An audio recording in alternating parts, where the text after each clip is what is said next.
life.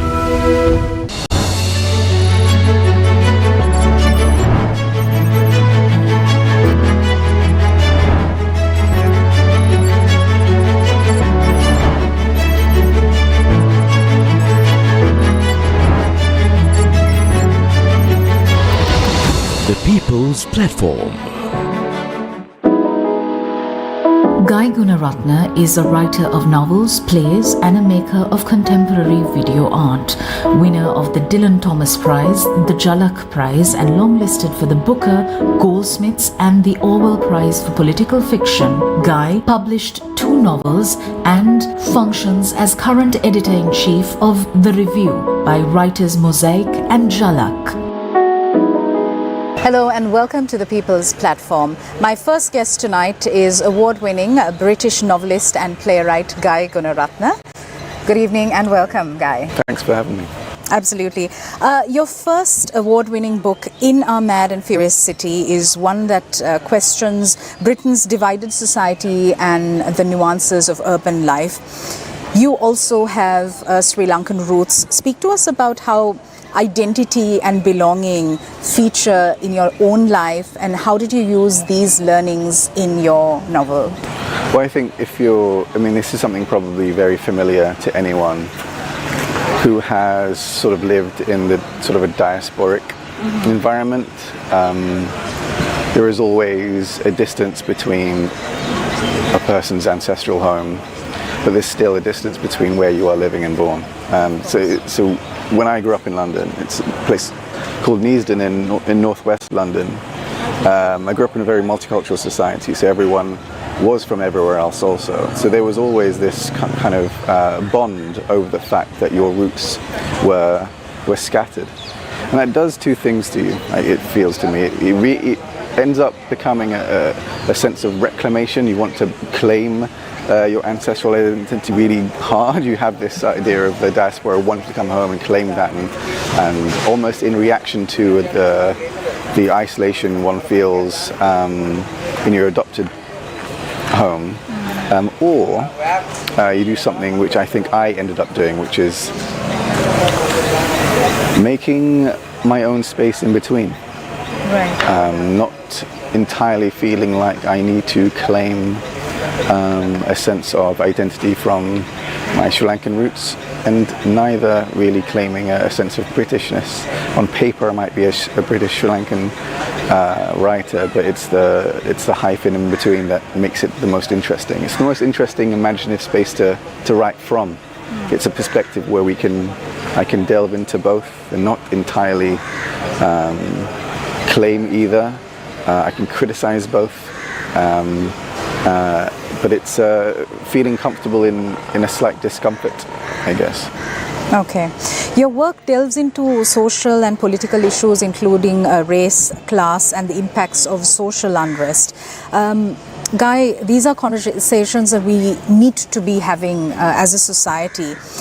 What do you think is the role of fiction and theatre in this respect in influencing conversations around these uncomfortable, difficult, complex themes? Well, that's the thing, because I work both with novels and with plays, and the forms themselves offer sort of distinct both functions, I guess, in society, but also opportunities as an artist, as a writer. In the novels, the form itself allows for a certain rich, layered, very intimate experience for a reader, and that, in turn, in terms of any sort of sense of civil or social engagement. If you're a socially, politically engaged writer myself, you can use a novel form to sort of think through complex and sort of tortured subject matter. And in turn, a reader can have a very intimate experience reading and thinking with a writer along very complex ideas. Not necessarily finding answers, but having a very thoughtful experience throughout. With plays, I think you have the opportunity to be a little bit more direct. It's a collective experience. We are together, bodies, and hearing things, living and breathing, and there is a way to be a bit more declarative and immediate something that the novel doesn't offer, which is why I'm drawn towards it. Right.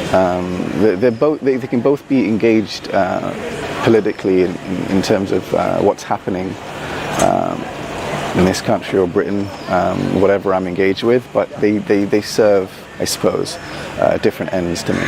Guy, you have Sri Lankan roots. What's the connection you feel to Sri Lanka, or lack thereof?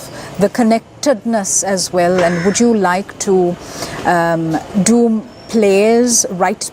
write novels based on the Sri Lankan lived experience or Sri Lankan society, the socio-political, socio-economic issues faced by Sri Lankans? Yeah, I mean, I haven't been to Sri Lanka in 10 years, and myself and my partner have had kids since the last time we were here. We were here for our wedding 10 years ago, and that stretch of time, whilst I've grown and lived our life, it feels like Sri Lanka has really changed. I really feel a palpable sense of, whilst the environment seems as beautiful as it's always been, the people seem different. There seems to be a sense of tension and a sense of perhaps searching. And one of the things I've been trying to do is connect with other writers and artists in Sri Lanka to try to, I suppose, imagine into the void. I mean, the saddest thing of hearing so many people leaving the country, so this huge mass exodus over the last 2 years, it's the thing I suppose I've spoken about most with other people. And while sad, it also presents an opportunity where writers from various different communities in Sri Lanka can actually come together in places like this, I guess, to imagine into it. Voids are inescapable, I guess, but sometimes it allows for space for new lines of thinking and new lines of writing. So I do hope to contribute both. There's a theatre called Love Art Love in Colombo that's being set up by Sasha Spence, our friend Hiram. So it will be an exciting thing for me to get involved with them, but any other theatre or group here, I'd love to get involved and write something for the country. In what ways do you think literature is a reflection of the contemporary social landscape? I suppose reflection is a good one. Sometimes it's a refraction. It's a skewered reflection or a fragmented sense. Probably necessarily so. At times we do think whole or cohesive narratives aren't the best way to interpret or have any sort of thoughtful discussion on where we are and who we are. Sometimes we do need to break things up and dissect and investigate and interrogate certain things. Might not be that comfortable to do that, but I think it's a necessary thing. I don't think it's a way to find concrete answers or to solve really any problems. I don't think that's what the purpose of art is. I think the purpose of art really is to hold up perhaps a cracked mirror, perhaps see ourselves in different guises.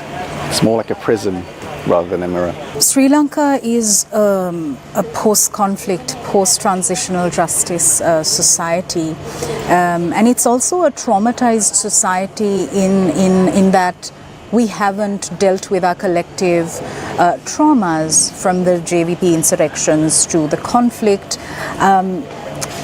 We haven't come to terms with our grief, our pains. What kind of role can theatre, the novel, play in bringing people together in terms of understanding our commonalities? There is a German word which I always forget. It's a very long conjunctive, and the word it has the meaning of working through one's history, and it's a labour. And part of that labour is the production of work, of art. And I think one of the things that is a necessary thing to do in terms of perhaps confronting uncomfortable history, which also, histories that include our own culpability and our own accountability. Things that it doesn't paint us in the best light. It's a necessary thing for us to actually have that out, have those conversations. In art and theatre, I think it's one of the only places it's possible. You can make speeches, you can make campaign rallies, which is all very important. But in an art space, you can have that refraction, have that argument, have the argument performed in a way that isn't meant to be comfortable or isn't meant to ease you into a sense of false narrative. It's meant to shake you up a bit. The most creative form of expression, but the message or the meaning has to reach the audience. Do you think the masses understand? Do you think they comprehend? And that marvelous thing does happen where there is a collective sense, perhaps there's still mystery and misapprehension. But even with the mystery, I think it's a necessary thing for people to kind of feel their way through it. Doesn't necessarily mean understanding everything. Perhaps the best place to be is to feel a level of acceptance and non-judgmental kind of awareness. I'm not all for explaining every little thing. I'm more for people to feel a sense of acknowledgement, recognition, and walking through, perhaps in ignorance together, but at least we're together. I mean, but one of the things I always wonder about with a novel, at least, is the writing of it does feel quite isolating. It's a very lonely thing to do as a job. And with theatre, it's a collaborative process. And sometimes, as writers, especially if you're politically engaged, sometimes you get this sense that some writers are they use their writing as their political act in the world. So I sit at my desk and I interpret the world, and I create this object in which I can have an effect. I just don't think that's true anymore. I think as a writer, you also have to leave the desk and be with people. Whether that means transgress into different forms like theatre, or actually, pick up a placard and march yourself. But the main thing is to be with other people. I don't think any one of us can sort of work in isolation.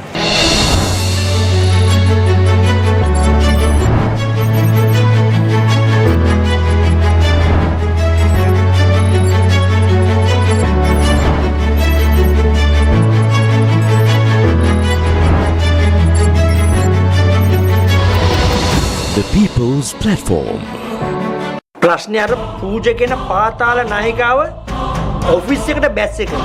වැරදි කරලා ඊට පස්සේ වැරදි හදාගෙන ජීවිතේ පටන් ගත්තා නේද? හීන විතරක් තිබිලා බෑ අපි.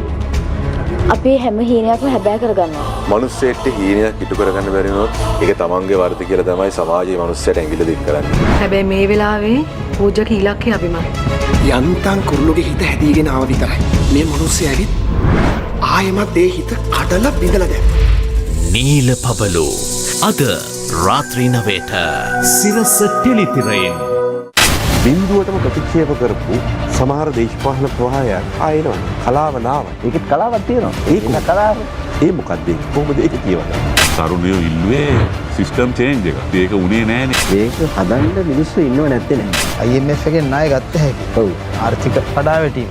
මේ සංස්කෘතික කඩාවැටීම සිදු වුණාන් පස්සේ අපි කාගෙන්ද ණයට ගන්න කියන ප්‍රශ්නේ තියෙනවා. හරි කරගෙන කාට හරි ගෙයිමක් දීලා කීයක් හරි හොයාගෙන ඉන්න නම් පුරුෂාර්ථය හැදිලා තියෙන ජීවිතේ එතනින් එහාට යගේ හියුමන් ලයිෆ් එකේ ගමනක් නෑනේ. මිනිස්සු ප්ලෑන් කරපු ජීවිත නැති වෙලා හැමෝටම තමන්ගේ ජීවිතය අහිමි. ප්‍රජාතන්ත්‍රවාදයේ දරිද්‍රතාවයක් කියනවා. Poverty of democracy. බුද්ධිමය සංවාදය බ්‍රහස්පතින්දා රාත්‍රී 10:30 මාවත.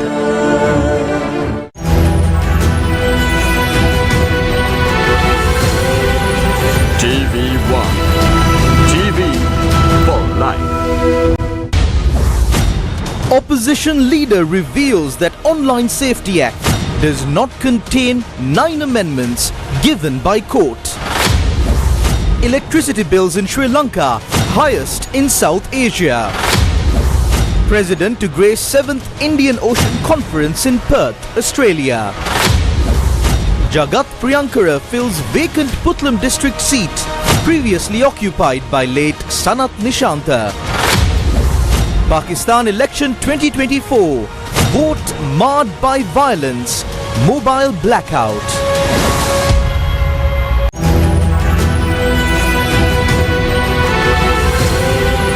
TV1. TV for life. TV1, Sri Lanka's premier infotainment channel. In support of Sri Lanka's unique tradition of art and design, presents The Genius of the Place, the story of Jeffrey Baba, a film by Abdel Aziz.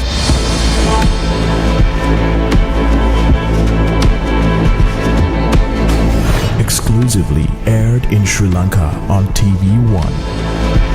11th of February at 5:30 p.m.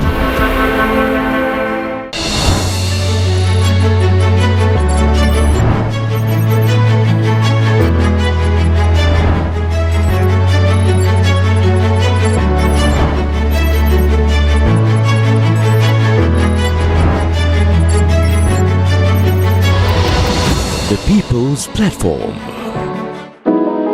Vidura BR is a Sri Lankan comedian, writer and director based in London via Malaysia and Berlin. His deadpan style puts audiences at ease while challenging conventional wisdom with a unique tone that is often irreverent, at times poignant, and always hysterical. His self-directed, produced and written and performed debut show Monsoon Season garnered much online attention and critical acclaim and was selected for syndication on Amazon Prime Video following its initial release. He is currently touring his new hour show French Kiss Tunnel across multiple countries through 2024. My next guest is a software engineer by profession and also a stand-up comedian from Berlin.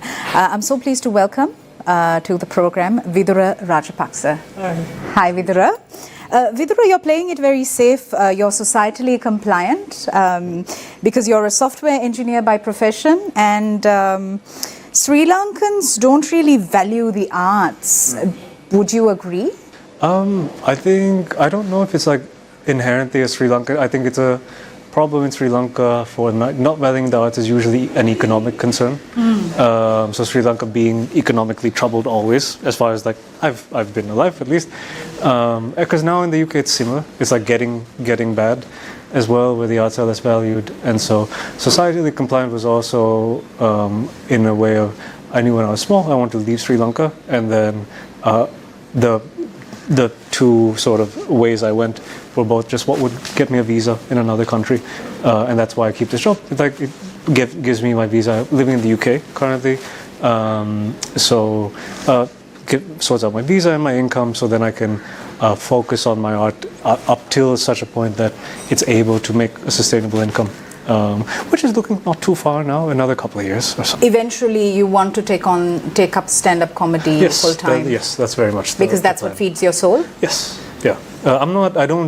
With the day job, I have I don't dislike it, but I don't like it either. It serves a practical purpose in my life, which I think like is the case with most people in their day jobs. I don't know too many people that genuinely enjoy their day-to-day living. So that's why, like, it serves a purpose in my life. I'll be very happy when I can quit and just do stand-up, but then for now it's okay. When you started off with your stand-up comedy career, did you experience jokes which weren't funny, audiences which didn't laugh?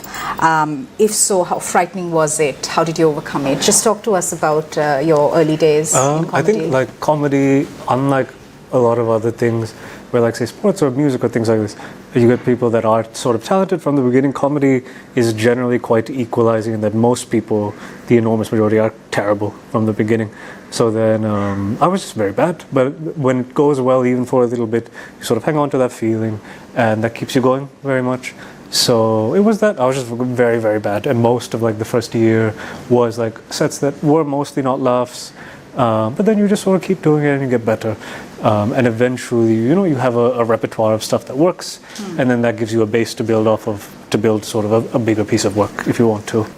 When conceptualizing your work, are there certain topics that you don't want to touch? Because in today's cancel culture, there are certain things that people are afraid to say. Matt Rife is a good example.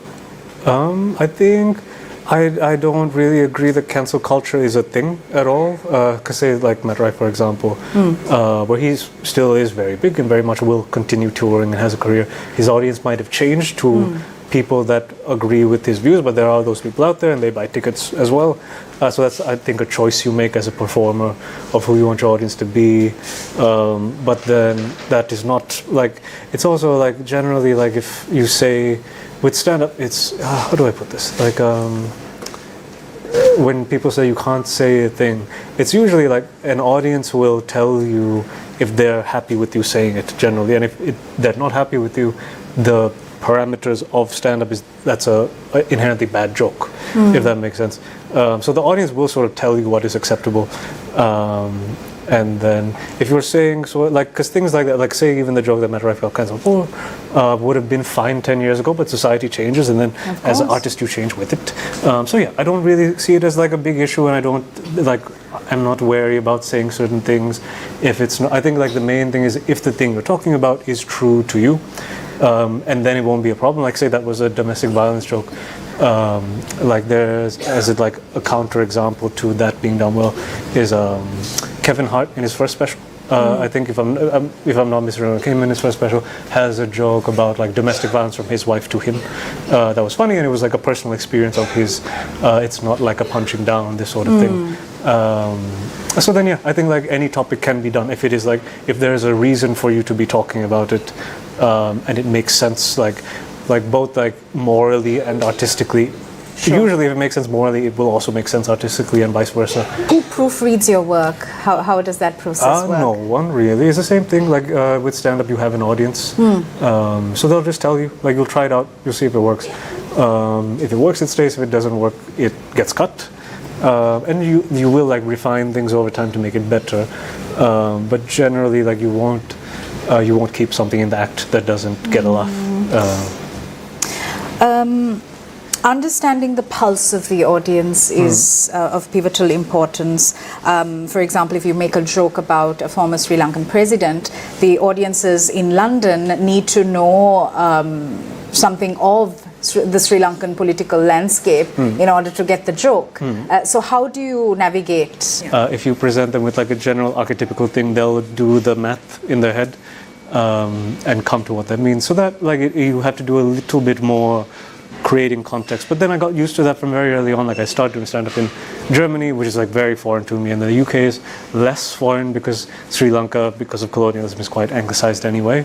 But then anywhere I go, like especially like here, like most of my context for the last decade is living away from Sri Lanka.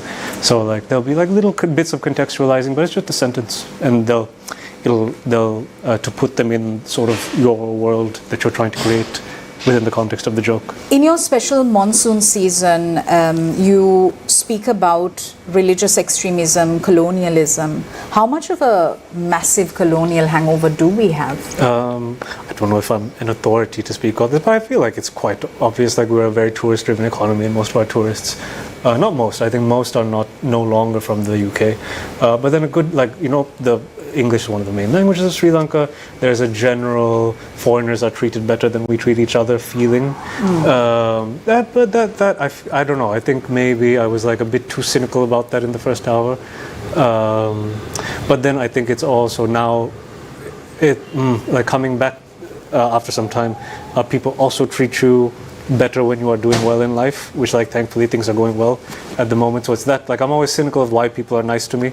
So it's like I think I'm treated better because technically I'm a foreigner. Not technically, but like in some way I'm perceived as a foreigner. So there's that. And then I think just generally that it's supposed to depend on tourism to a great extent. And then just the way it's also like it's not a thing in Western countries as well. Like I live in the UK, and even there, if you are a non-white person, there is stuff to navigate because it's built a certain way. And Sri Lanka is strange because it's sort of where we don't take ourselves first, I feel like. I also feel like, that comes with the caveat of I haven't lived here for 10 years, so I don't know exactly what it's like now. But at the time I left, and when I visit, it feels like there's a little bit of that around still. Yeah, that's a good point. My final question to you is, Vidura, why haven't you performed in Sri Lanka? Are you open to it? What's your take? It's a very expensive ticket, really, and this time GLF paid for mine, so I came along. And then also I think it also feels a little bit more like there are people. I generally like performing to a random. I don't like people I know in real life at shows generally. And then in Sri Lanka, it's unavoidable. There's friends of my aunt or friends of my mother at the show, and I really don't like it. And I've asked people to not send family friends, but a few of them are there, so that has kept me from it. I just really don't like it as well. But then this is a big enough show that I think there's 100 or so people. If there's 5 of those people, it's okay. But I like a general, a random audience. So that to be at a point also where I can do a big enough show that it's not just people I know personally that are showing up. And that the last year's been good, so I've been able to now. Yeah. Mental health awareness among men is abysmal, not just in Sri Lanka but across the world. What is the role of the comedian in helping have these conversations? I think there is a comedian generally. You have no authority on this. You talk about yourself, and you are I do try to stick to I'm an entertainer. I'm not helping anything. If I talk about a thing, I'm not doing it for any social purpose. I'm talking about it because it's my life. And then if it happens to have positive collateral damage, then okay. But then I try not to think. I'm not writing something trying to change a thing, and it's a bit too grandiose to sort of formulate from the beginning that way. So that I talk about my life, and then if that helps other people with their thing, that's also nice. But for the most part, I try to avoid, that type of grandiose thinking, because I think it makes for bad art generally. If you are trying to do a thing, it feels very forced. That you can tell that you're trying to do a thing, and then it doesn't achieve the purpose of being good art and being entertaining. So yeah, I don't think comedians have. I think people have a role to fix their stuff and go seek professional help if they can, and then I guess entertainment does raise awareness in a general sense. But then I think people should not look to comedians for any sort of tangible life advice. We are generally scumbags for the most part, and should be left to that really. All right. I hope you enjoy the rest of your stay in Sri Lanka, and good luck with your tour. Yes, thanks so much. Thank you very much, Vidura Rajapaksa.